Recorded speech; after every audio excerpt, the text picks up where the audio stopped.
Welcome back to the OpenAI Codex CLI course. In Lesson 2, we choose the brain and the speed. The model command opens a picker where you set which model codex runs and how hard it thinks, low, medium, or high effort. The fast command toggles a lower latency service tier.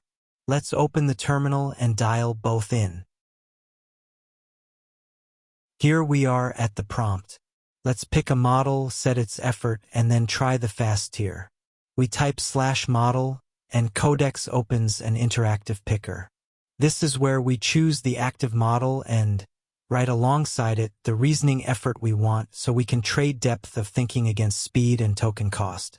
Here we select GPT 5.6 Codex, and then we set the effort level. Low is quick and cheap, medium is balanced, and high thinks the hardest but takes longer and burns more tokens. For everyday coding, medium is a sensible default.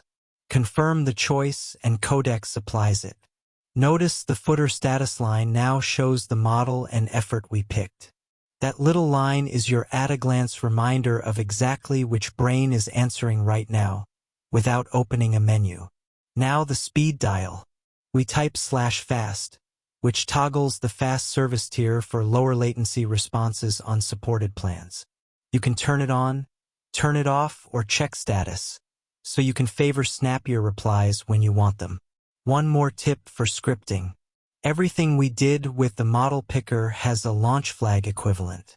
Starting Codex with -m and a model name sets the same thing from the shell, which is handy for automation and repeatable sessions.